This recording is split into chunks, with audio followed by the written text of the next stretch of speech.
کہ قبل اس کے کہ آپ اپنی مجلس میں سے اٹھیں میں اس کو آپ کے پاس لا کر حاضر کرتا ہوں اور مجھے اس پر قدرت حاصل ہے اور امانتدار بھی ہوں۔ ایک شخص جس کو کتاب الہی کا علم حاصل تھا کہنے لگا کہ میں آپ کی آنکھ جھپکنے سے پہلے پہلے اسے آپ کے پاس حاضر کر دوں گا۔ جب سلیمان علیہ السلام نے تخت کو اپنے پاس رکھا ہوا دیکھا تو کہا کہ یہ میرے پروردگار کا فضل ہے تاکہ مجھے آزمائے کہ میں شکر کرتا ہوں یا کفر کرتا ہوں، اور جو شکر کرتا ہے تو اپنے ہی فائدے کے لیے کرتا ہے، اور جو ناشکری کرتا ہے تو میرا پروردگار بے پرواہ اور کرم کرنے والا ہے۔ ناظرین، سلیمان علیہ السلام نے کہا کہ ملکہ کے امتحان عقل کے لیے اس کے تخت میں کچھ رد و بدل کر دو تاکہ یہ معلوم ہو جائے کہ وہ صحیح بات تک پہنچتی ہے یا ان لوگوں میں سے ہے جو راہ راست پر نہیں آتے۔ جب وہ آ پہنچی تو پوچھا گیا کہ کیا آپ کا تخت اسی طرح کا ہے؟ اس نے کہا یہ تو ہو بہو وہی ہے، اور ہم کو اس سے پہلے ہی سلیمان کی عظمت اور شان کا علم ہو گیا تھا اور ہم مسلمان فرما بردار ہیں۔ ناظرین، سلیمان علیہ السلام نے اس کو منع کیا اس سے پہلے تو وہ اللہ کے سوا اوروں کی پوجا کرتی تھی کیونکہ وہ کافر تھی۔ پھر اس سے کہا گیا کہ محل میں چلیے۔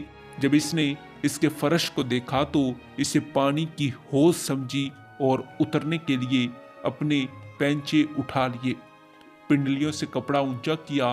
سلیمان علیہ السلام نے کہا یہ ایسا محل ہے جس کے نیچے بھی شیشے جڑے ہوئے ہیں۔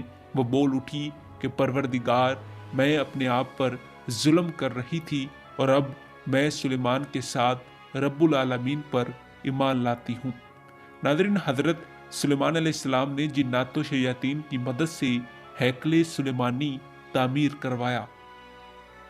حضرت سلیمان علیہ السلام کو معلم السحر بھی گردانا جاتا ہے اور کہا جاتا ہے کہ ان کے جادو کی بنیاد ہاروت اور ماروت کے سحر پر مبنی ہے، جن کو بقول ان کے اللہ تعالیٰ نے دنیا دیکھنے کے لیے زمین پر بھیجا تھا، لیکن یہ دنیا میں آ کر زہرا ستارہ سے عشق کر بیٹھے جو رنڈی تھی اور اس کی محبت میں گمراہ ہو گئی۔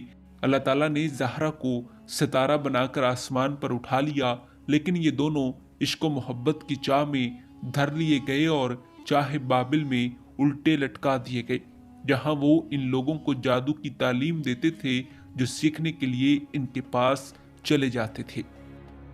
ناظرین، حضرت سلیمان علیہ السلام کی وفات کا وقت قریب آیا تو آپ علیہ السلام نے اللہ تعالیٰ سے دعا کی کہ 1 برس تک میری موت کا ہرگز کسی کو علم نہ ہو۔ چنانچہ ایسا ہی ہوا۔ آپ علیہ السلام ایک روز مسجد میں گئے اور وہاں لاٹھی سے ٹیک لگا کر کھڑے ہو گئے۔ اسی دوران آپ علیہ السلام کی روح جسم مبارک سے پرواز کر گئی، لیکن 1 سال تک لوگ یہی سمجھتے رہے کہ آپ علیہ السلام لاٹھی سے ٹیک لگا کر عبادت کر رہے ہیں۔ اس کے بعد جب لوگوں کو معلوم ہوا کہ آپ علیہ السلام اس دنیا سے چلے گئے ہیں تو آپ علیہ السلام کو بیت المقدس میں دفن کر دیا گیا۔ ناظرین، تورات کے مطابق آپ علیہ السلام کی ازواج کی تعداد 700 اور حرموں کی تعداد 300 بتائی گئی، لیکن تاریخ میں صرف 2 بیویوں بنت فرعون مصر اور ملکہ سبا کی اولاد میں سے ایک بیٹے رجام اور 2 بیٹیوں طافت اور بسمت کا ذکر ملتا ہے۔ ناظرین، حضرت یعقوب علیہ السلام کے 12 بیٹوں کے 12 خاندان جنہیں اسباط کہا جاتا ہے 2 طبقوں میں تقسیم ہوئے۔ ایک اولاد یہود اور بنیامین کا گروہ تھا جو بیت المقدس میں بنی سلیمان علیہ السلام کی سلطنت میں شامل ہوا، جبکہ دوسرا گروہ جو 10 اسباط پر مشتمل تھا اپنے خاندان کے ایک بادشاہ کی سلطنت میں شریک ہوئے جو بیت المقدس سے 18 میل کا فاصلے پر نابلس میں رہتا تھا۔ ناظرین، مختصر یہ کہ اولاد بنیامین اور بنی یہودا کی سلطنت 400 سال کے لگ بھگ عرصے تک قائم رہی۔ اس مدت میں بنی سلیمان ابن داؤد علیہ السلام میں 19 بادشاہ ہوئے۔ ان کے علاوہ ایک عورت بھی حکمران رہی۔ ان میں محض 5 بادشاہ مومن اور ایماندار تھے، بقیہ سب مشرک و بت پرست تھے، یہاں تک کہ بخت نصر نے ان پر حملہ کر کے بنی اسرائیل کو ختم کر دیا۔ یہ سب لوگ گرفتار ہوئے اور بیت المقدس کو مسمار کر دیا گیا۔